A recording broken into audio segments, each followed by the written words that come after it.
We're not in touch with what is actually true on the inside.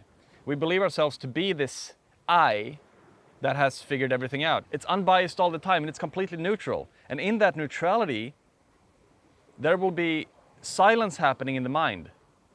Eventually we'll just come back to a space that whatever I have been seeking my entire life is just me. I have been the source all the time. I have been the goal, always. I'm going to try my absolute best to define the ego in this video. And this is obviously from a personal perspective. This is what I have gathered on the journey towards liberation from the mind. And I have localized a lot of obstacles. I've localized a lot of traps that we can fall into when we're trying to eliminate the ego or when we're trying to understand it. And that's the interesting thing, because the first thing how I would define the ego is the constant noise that is always trying to figure something out. I need to understand this thing, or I do understand this thing. I know this now. I know how reality works. This thing is constantly wanting to jump to conclusions and come to an outcome, the ego. And in this way, we will never really be present in the moment, and we will never really see reality for what it actually is, because we will believe that we have figured everything out right now with words, using language like, oh, this is the ocean right here, that's the ocean, so we label the ocean as the ocean, and we're not seeing clearly what is actually going on here. We're not in touch with what is actually true on the inside. We believe ourselves to be this I that has figured everything out. I know this now. I want this. I don't want that. I like this. I dislike that. I agree with this. I disagree with that. Oh, these are my opinions. These are my experiences. These are my possessions. This I in the mind that is constantly claiming everything as its own takes us away from recognizing who we truly are.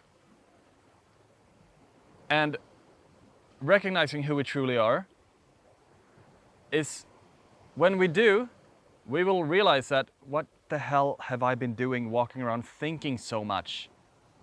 I'm driving myself mad. By labeling everything or thinking that I know everything, and thinking that all of these experiences that I have been through is who I am, that is one of the reasons why we suffer so much. Because when we do identify with all experiences in our lives, we will be in a constant chase towards pleasure and avoiding pain. It's like I have been through something traumatic here in my life. I don't want that. That's not me. That's not who I'm supposed to be. I will label that as an enemy. That's bad. I need to get rid of that. And I need to chase this pleasure in the future, because I believe that when I attain something pleasurable, then I will be fulfilled.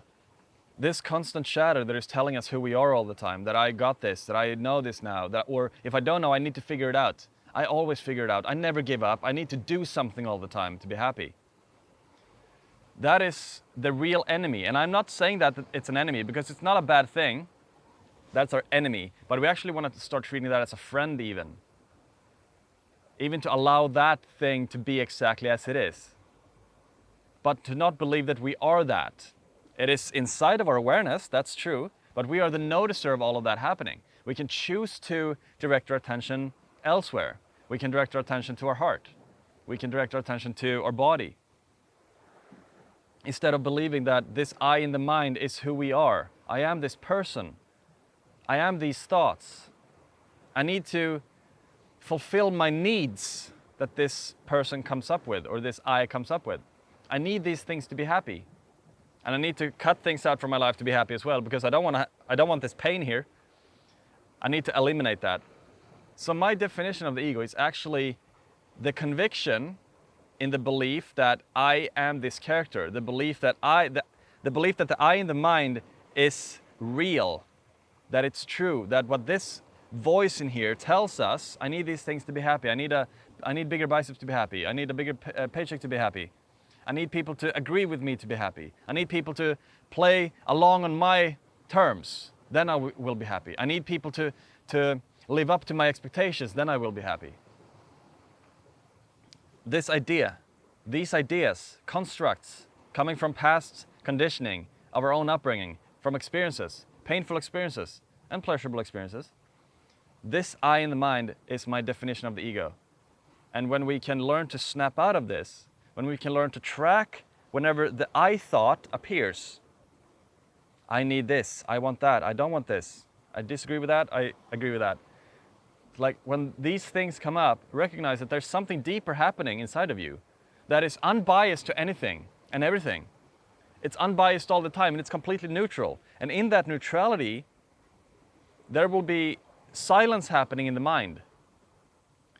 There will be silence, there will be a sense of purpose, there will be a sense of fulfillment, regardless of what happens, regardless of the state of the world, regardless of the state of your whatever, financial situation, life circumstances.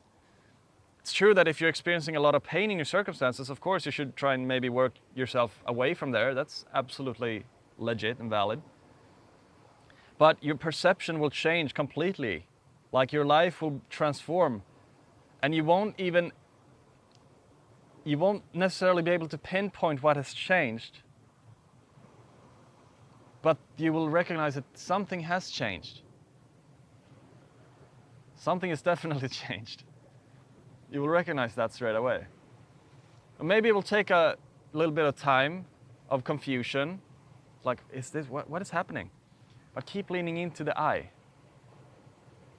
Keep leaning into who you truly are. Like, feel your body. What does it feel like to be you on the inside? What does it feel like to be here in the physical? To have this hand and arm?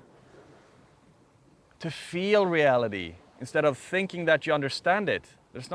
You don't need to understand reality. Actually, you can if you want to, but you will create a lot of resistance in that way of life. At least what I have experienced. So it's so much better to give that up. To give up the interest to turn to the mind to find an answer all the time. We don't need that interest to survive. We survive anyway. In fact, we survive in a much more focused, clear, fulfilled, peaceful, non-resistance type of way. So the definition of the ego is the voice in our mind that is constantly grasping for pleasure and avoiding pain, convincing us that we are this character, we are all of these experiences that we have been through. You don't know my life. I've been through so much pain. I believe you have, but you are not the pain. You have been the experiencer of the pain, but it's not you. You are not that. You are not your mind. It's like if you visualize a car right now, you are not the car, right? You are the one observing the car in your mind. Like that is the only thing we have to keep leaning back into, to break free from the ego, to break free from these shackles. And eventually we will suffer less and less and less and less and less. Maybe we will get to a point where we will never suffer again. Perhaps. But even when suffering arises, when we are in this space of awareness, we'd be like, suffering, yes, thank you. Thank you for making me suffer. That means that I'm not free here yet. That means that I can invite this suffering in and heal these wounds, heal this conditioning from the past, and I will be free there in the future. So it's not about breaking free and eliminating the ego or anything, or like transcending suffering. I mean, sure, that'd be great. But it's not about being perfect, because that's just another thing that the ego is chasing. Perfection. I need to be free from suffering. I'm seeking the end of seeking. It's like, just lean into your true self, who you are, feel yourself on the inside, the actual I, what it feels like to exist, the knowing of existence. Who knows existence? And just feel that. Feel your own existence. And then if you want to take it one step further, who is aware of the knowing of your own existence? And where does that knowing, where does that come from? Can you find the noticer of the knowing of your own existence? Can go really deep here. Eventually we'll just come back to a space that whatever I have been seeking my entire life is just me. I have been the source all the time. I have been the goal, always. And it's what everything is, and we are that, and you are that, and there's no need to seek. It's all about giving up that interest. Don't get me wrong though, the seeking is good. We want the seeking to happen. We want the seeking because it's, the seeking are like training wheels on kids' bikes. We need them to be able to learn to ride the bike, but eventually we have to take them off, right? And that's the exact thing with the seeking. That's exactly what I'm pointing towards. You are it. And maybe you need this knowledge of spirituality or whatever, all these pointers and everything to stabilize in this. But eventually you have to give those up as well. It's like it's nothing to do with this voice. It's nothing to do with these thoughts. There's just an endless space of I. And we are all that. And you are that. And everything is that. And the recognition is so much simpler than we ever imagined it to be. First of all, it's not what we think it will be, and it's also way simpler than that, than what we think it will be. It's just about coming back to who we were as kids, remembering that. It's a remembering of who we truly are. Thank you for watching. If you want coaching inquiries, click the first link in the description. I have guided meditations on my Patreon. If you want to support my work, I'll be very happy. That's the second link. Please subscribe if you want to, like and comment as well, and I'll see you. Thank you.